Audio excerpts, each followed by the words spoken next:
মার্কিন গোয়েন্দা সংস্থা সিআইএ যেখানে আটকে যায়, মোসাদ সেখান থেকে শুরু করে।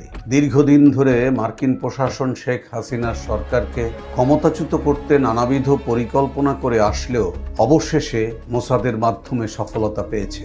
এর আগে মার্কিন প্রেসিডেন্ট ডোনাল্ড ট্রাম্প স্বীকার করেছিলেন যে বাংলাদেশের ক্ষমতার পালাবদল ঘটাতে $29 মিলিয়ন ব্যয় করেছে বাইডেন প্রশাসন। USAID, RIR এর মতো সংস্থাগুলোর মাধ্যমে এই বিপুল অর্থ বন্টন করা হয়েছিল।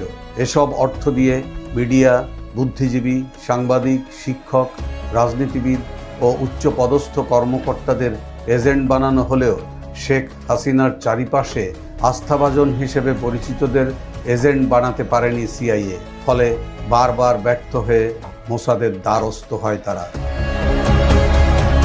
আওয়ামী লীগের সাবেক মন্ত্রী শোম রেজাউল করিম একজন আন্তর্জাতিক সাংবাদিকের পাওয়া বিভিন্ন তথ্যের বরাত দিয়ে জানিয়েছেন, একটি মাল্টিন্যাশনাল কোম্পানির অফিসকে কেন্দ্র করে পরিচালিত হয়েছে মোসাদের কার্যক্রম। রাজধানীর বারিধারায় অবস্থিত ওই কোম্পানির অফিসের কার্যক্রম শুরু থেকে ছিল রহস্যজনক। বিদেশি ওইসব নাগরিক বিভিন্ন সময় মার্কিন যুক্তরাষ্ট্র সহ অন্যান্য দেশের কূটনৈতিকদের সাথে পার্টি করে বেড়াতেন। তাদের সাথে বাংলাদেশের পদস্থ বেশ কিছু কর্মকর্তাদেরও ঘোরাফেরা করতে দেখা গেছে। তবে কোম্পানিটি আমদানি রপ্তানি ব্যবসা করায় তাদের গতিবিধিকে কেউ সন্দেহজনক হিসেবে বিবেচনা করেননি। এই কোম্পানিটির সঙ্গে যুক্ত কর্মকর্তা বা মোসাদ সদস্যরা প্রথমে সেনাবাহিনী, গোয়েন্দা সংস্থা, NSI, DGFI ও পুলিশের স্পেশাল ব্রাঞ্চকে টার্গেট করে। এসব সংস্থার যেসব সদস্য ট্রেনিংয়ের জন্য বিদেশ গমন করত, তাদেরকে বাগে আনে প্রথম।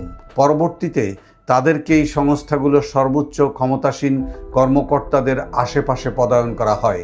দ্বিতীয় ধাপে বাংলাদেশ টেলিকমিউনিকেশন মনিটরিং সেন্টারের দিকে নজর দেয় তারা।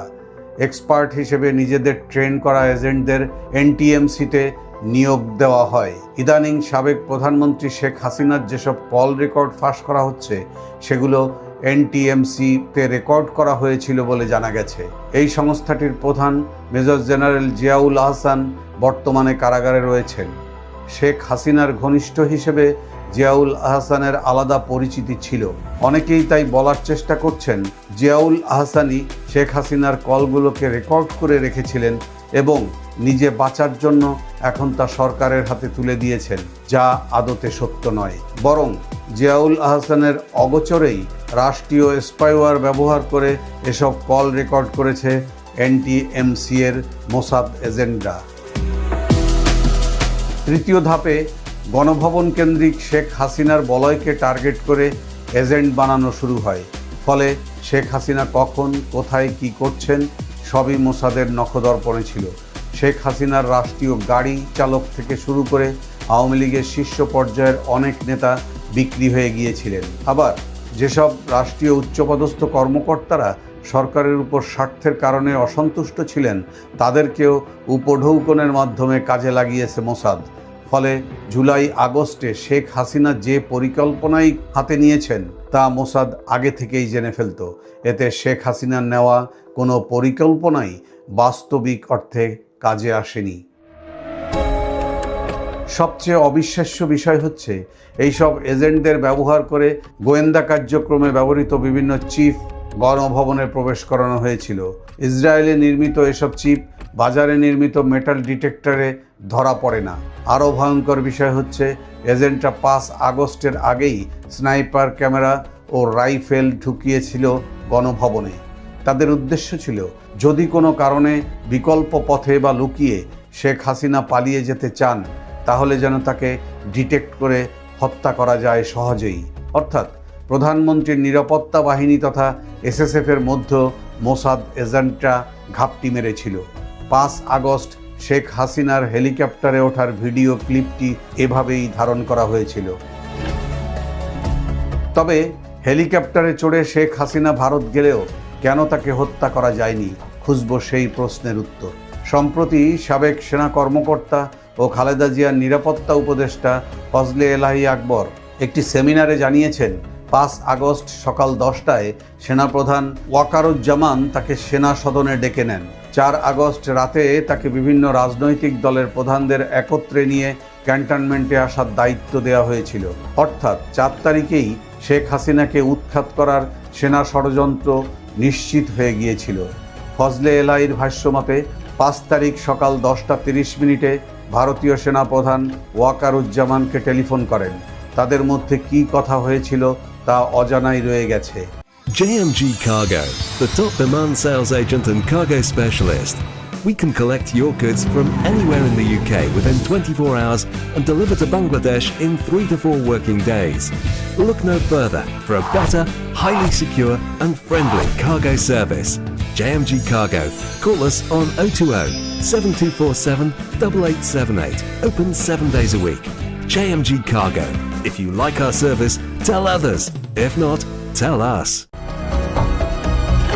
ওয়াকারুজ্জামান যখন রাজনৈতিক দলগুলোর সাথে বৈঠক করছিলেন ততক্ষণে শেখ হাসিনাকে হত্যা করতে গণভবন অভিমুখে প্ল্যান এ অনুযায়ী মব ছেড়ে দেওয়া হয়েছে। বৈঠক চলা অবস্থাতেই খবর আসে শেখ হাসিনা ক্ষমতা ছেড়ে দিয়েছেন এবং তিনি দেশ ছাড়ছেন। এটি যেন কিছুতেই বিশ্বাস করতে পারছিলেন না ওয়াকার। নিজেই ফোন করেন শেখ হাসিনাকে। এ সময় ওয়াকারকে বলতে শোনা যায়, আমার উপর বিশ্বাস রাখতে পারলেন না স্যার। এই ঘটনায় এটি প্রমাণিত হয় যে শেখ হাসিনার হেলিকপ্টার যোগে দেশ ছেড়েছেন এটি জানতেন না সেনাপ্রধান। জানলে হয়তো গণভবনে প্ল্যান বি অথবা স্নাইপার ব্যবহার করা হতো। আবার এমনও হতে পারে মোসাদ ও সেনাবাহিনীর যৌথ প্ল্যান জেনে গিয়েছিল ভারতীয় গোয়েন্দারা।